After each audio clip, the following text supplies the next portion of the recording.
haven't you? That quiet tension in the air when you turn down another invitation.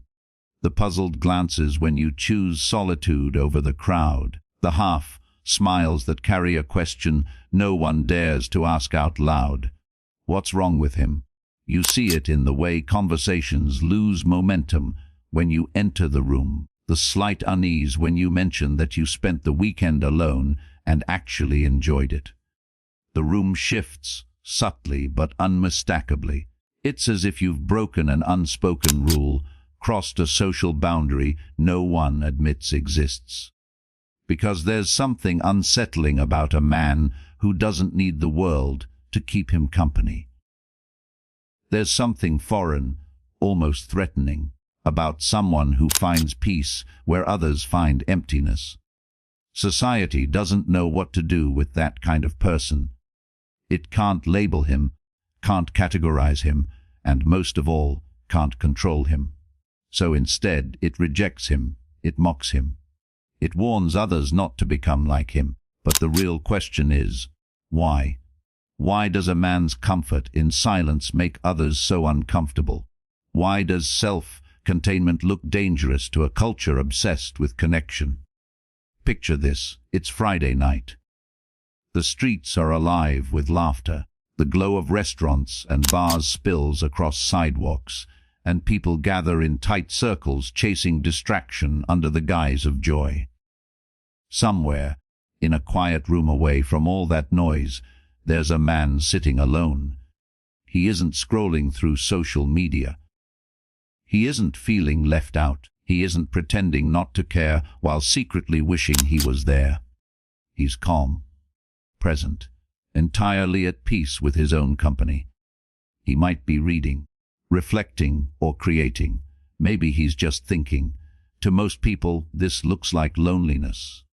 But for him, it's freedom. And that's where the discomfort begins. Because when others notice his peace, it forces them to look at their own chaos. He becomes a mirror, reflecting everything they've been running from. The thoughts they've buried under constant chatter, the fears they've drowned in endless noise, the self they've avoided meeting. People fear silence because silence reveals. When you strip away distraction, you meet the parts of yourself you've neglected, the regrets, the insecurities, the emptiness that no amount of company can fill. The man who can face those things without flinching, he's done something most people never will. He's made peace with his inner world. But society doesn't celebrate that kind of peace. It punishes it. Because a person who no longer needs approval can't be controlled through guilt or reward. He can't be manipulated through belonging or fear of exclusion. And that makes him unpredictable, which in a social world built on predictability makes him dangerous. Watch how subtle it is. You should come out more. Don't isolate yourself. Everyone will be there. It sounds like concern, but it's really social conditioning, approval disguised as care, the pressure to conform masked as love. People don't realize they're enforcing control. They think they're being kind. But the moment someone refuses to play along, the tone shifts. Suddenly, you're cold, you're distant, you're strange. What they're really saying is, stop reminding me that I'm not comfortable with myself. Stop showing me what peace looks like when it isn't borrowed from others. A man who truly knows himself doesn't need the constant validation of the crowd. He doesn't need to be seen to feel real, and that terrifies people whose identity is built entirely on being seen. Most people spend their lives performing, laughing at the right times, agreeing at the right moments, fitting into the invisible rhythm of social life. It's not because they want to, but because they're afraid not to, afraid of being forgotten, excluded, misunderstood. The man who's at peace with solitude has already faced that fear. He's already been misunderstood and didn't die from it. He's already felt alone and realized it didn't destroy him. That makes him untouchable in a way that unsettles the collective. You've noticed it. The way people try to pull you back in when you start drifting away from their routines. The invitations that sound less like kindness and more like commands. The teasing that hides unease. They want you to come back, not because they miss you, but because your absence threatens their sense of normal. Society functions best when everyone participates in its rituals, when everyone agrees that constant social connection equals happiness, when everyone believes that being alone means being broken. Because if that belief collapses, the structure that keeps people obedient begins to crack. The man who loves solitude challenges that foundation just by existing. He's proof that peace doesn't require performance, that happiness isn't dependent on others, that strength can exist quietly, and his calm throws the entire system off balance. Most people don't understand this consciously. They just feel something off when they're around him. His stillness makes them restless. His quiet makes them talk louder. His self-sufficiency makes them defensive. They'll interpret his independence as arrogance, his calm as coldness, his privacy as mystery. But deep down, they're reacting to the realization that their own sense of self might not be as solid as they thought. Human interaction runs on subtle power exchanges. Approval is one of the strongest forms of control. If you can make someone crave your approval, you can shape their behavior without them ever realizing it. This is why social circles work the way they do. Conditional belonging, silent rules, unspoken hierarchies. You laugh when they laugh, care about what they care about, believe what they believe, and in return, you stay part of the group. Break that pattern, and suddenly, you're different. But difference has always been the enemy of comfort. There's a deeper layer to this, one few are brave enough to acknowledge.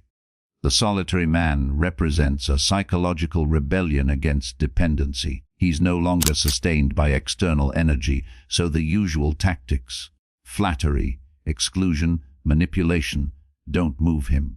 That creates tension because it exposes how much control in social life depends on emotional dependency. The less dependent you are, the less useful you become to those who trade in influence.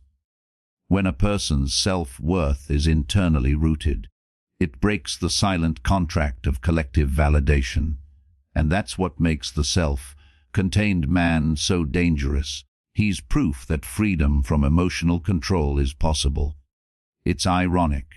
The world praises independence in theory, but despises it in practice. It loves the idea of strong individuals as long as they remain predictable. But real independence, emotional, intellectual, spiritual, frightens people because it means you can't be easily persuaded. You won't join something just because others are doing it. You won't bend just to belong. You won't sacrifice your peace for approval. And in a society that runs on conformity, that's a threat. What's interesting is how hostility often hides fascination. Many who criticize solitude secretly envy it. They wish they could be comfortable with themselves. They wish they didn't need constant distraction to feel alive. But envy unacknowledged turns to resentment. It's easier to label solitude as antisocial than to admit they crave it too. They laugh and say, "You're too quiet." But what they mean is, "Your silence makes me aware of my own noise." They say, "You should get out more." But what they mean is, "I can't stand being alone, and I don't understand how you can." That's the irony of solitude. It exposes people. Not through confrontation, but through contrast. Your peace highlights their restlessness. Your contentment reveals their dependence. Your self-knowledge unmasks their confusion.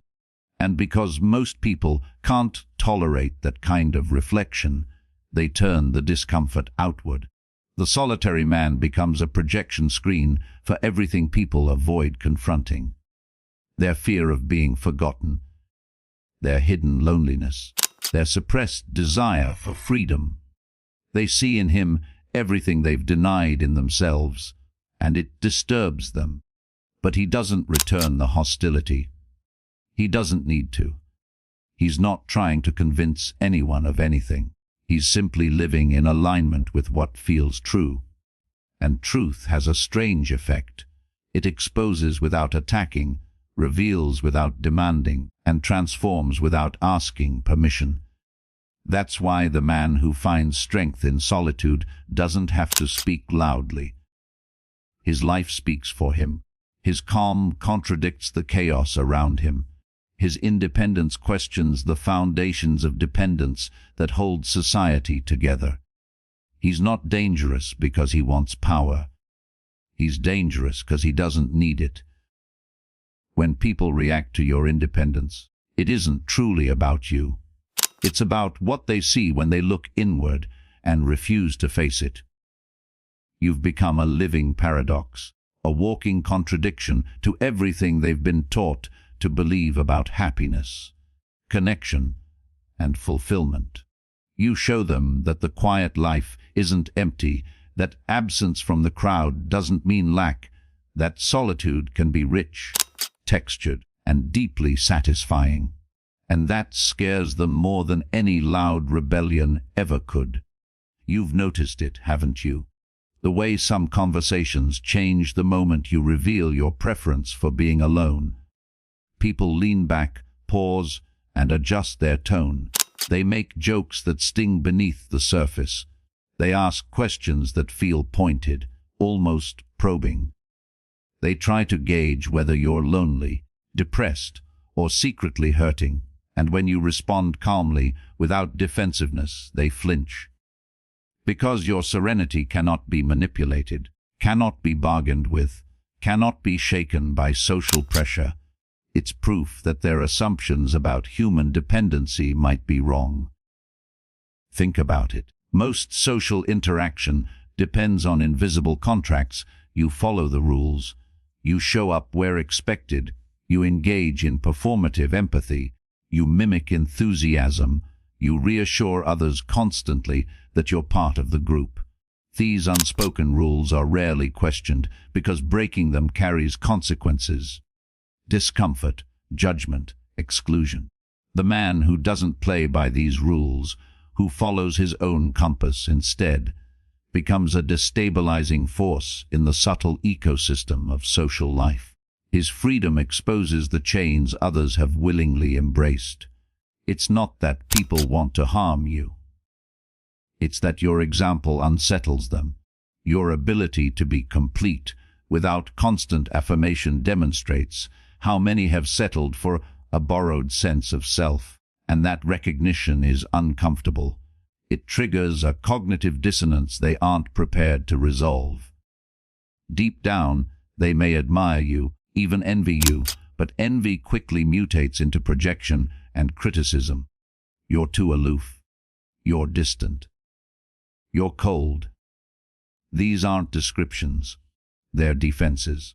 They are mechanisms to push back against a reality they would rather not face. The man who has mastered solitude knows this, and that knowledge is part of his power. He understands that the criticism isn't a reflection of his choices, but a mirror showing the unresolved conflicts in others. People aren't attacking him. They're attacking themselves through him. They fear the reflection because it reveals the cost of their compromise, and the energy spent performing, the happiness surrendered for approval, the freedom traded for conformity. And yet, the solitary man does not retaliate. He does not argue. He does not convince. He doesn't need to. His calm is enough. His presence is enough. Simply existing as a person who thrives alone challenges the social scripts that most people have never questioned. It creates a quiet tension, an unspoken dialogue between the fulfilled and the dependent. Those who sense it cannot unsee it. They cannot unfeel the subtle accusation inherent in his peace, that perhaps they too could have chosen differently, could have honored their own needs rather than sacrificing them for acceptance. The psychology behind this reaction is deeply rooted. Humans fear what they cannot control. When someone becomes self-sufficient, they step outside the reach of the usual levers of influence. No guilt, no praise, no ridicule can bend them. That makes them unpredictable, and unpredictability is threatening in a world built on patterns, expectations, and routines. The solitary man is proof that the internal compass can outweigh social compulsion. That proof is radical. That proof is dangerous. But there is another layer most people fail to recognize. In solitude, the man encounters himself fully, the shadow, the unspoken truths, the buried desires.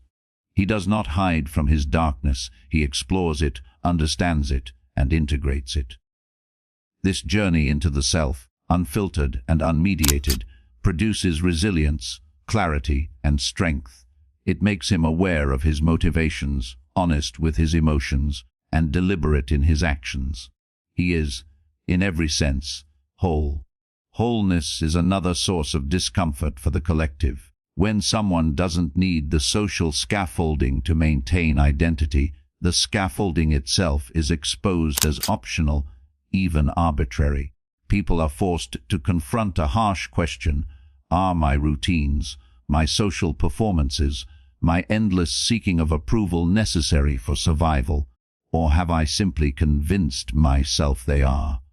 The solitary man does not ask this question aloud, but his existence provokes it nonetheless. Consider the subtle exchanges that reveal this tension.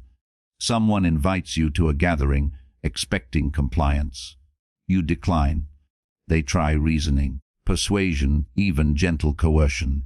You remain calm, polite, and firm. They begin to panic internally, projecting assumptions. Perhaps you are lonely, or upset, or judgmental. When none of these accusations stick, resentment often follows. It is easier to dislike the evidence than to question oneself. This is human psychology at work, predictable yet ruthless in its subtlety. And the solitary man, by simply being himself, teaches a lesson others would rather avoid. He teaches that fulfillment does not depend on constant interaction. He teaches that happiness can exist quietly. He teaches that autonomy is possible, that self-containment is achievable, and that depth is preferable to surface-level connection. For those entrenched in dependency, these lessons are unbearable. The cognitive discomfort they provoke feels personal, but it is not. It is a mirror. At the same time, the solitary man's independence does not mean isolation. It does not mean rejection of humanity. It means choice. He chooses where to invest his energy, how to engage with the world, and with whom to share his attention. He values quality over quantity, depth over performance, meaning over ritual, and because he engages selectively, his connections, when made, are authentic, balanced, and transformative. He brings his wholeness into interaction rather than using others to fill gaps within himself. This principle challenges the entire architecture of social exchange. Most relationships operate on unconscious give and take, subtle power dynamics, and a constant need for reassurance. The solitary man bypasses these mechanisms entirely. He gives when he wishes, takes when he chooses, and remains fundamentally unaffected by the ebb and flow of validation. For those who depend on these subtle transactions to feel safe and significant, this independence is destabilizing. Furthermore, the solitary man models a higher psychological truth. Fulfillment comes from integration, not approval. He demonstrates that one can embrace the shadow without becoming controlled by it. He shows that self-responsibility yields freedom. He proves that meaning can be discovered internally rather than borrowed externally. This is not theoretical. It is lived reality. and lived reality has a way of breaking the narratives others cling to. This is why people often misinterpret his calm as arrogance or superiority. It is easier to frame someone's self-sufficiency as a judgment of others than to confront one's own dependency.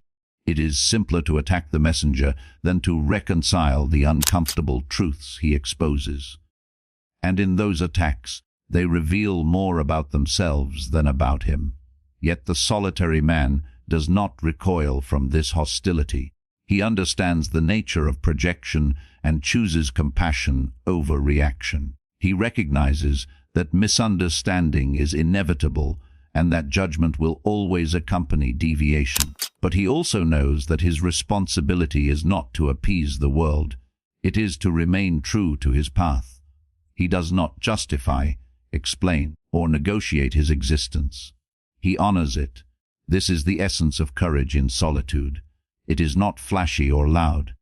It does not demand recognition. It persists quietly, steadily, and resolutely. The solitary man accepts the discomfort his authenticity causes in others, because he understands that living falsely would cost far more than social disapproval ever could. Choosing conformity would demand the surrender of his inner life, the dilution of his awareness, and the betrayal of his own needs. He refuses, and that refusal has consequences. It isolates him in ways others cannot fully understand. It invites criticism, suspicion, and sometimes open hostility. It makes him appear strange, aloof, even intimidating. But the truth is, he is not alien. He is simply intact. Where others are fractured by dependence, anxiety, and performance, he remains whole. Where others are adrift, seeking approval, he is anchored. Where others are reactive, he is deliberate. The solitary man embodies a radical form of freedom. It is freedom from expectation, freedom from control, freedom from the subtle pressures that govern social life. It is freedom grounded in self-knowledge, discipline, and authenticity, and that freedom is contagious, whether people realize it or not. By living fully in alignment with himself, he awakens the possibility in others. Though many will resist, some will begin to wonder if their choices, their patterns, their fears have been optional all along. That is the quiet revolution he represents. Not in loud defiance, not in visible rebellion, but in the calm, deliberate assertion of self. He does not seek to change the world, but his existence changes it nonetheless. Those who witness him may initially resist, but the seed of recognition has been planted that life can be different, that happiness can be chosen, and that depth and authenticity are attainable. To walk this path is not easy. It demands courage, self-honesty, and patience. It demands that one endure misunderstanding without flinching, rejection without resentment, and criticism without compromise. Yet the solitary man persists, because he understands that integrity is more valuable than approval, authenticity more powerful than compliance, and inner fulfillment more sustaining than external validation. In choosing solitude, he models what it means to live deliberately. In choosing authenticity, he shows that the cost of compromise is greater than the cost of judgment.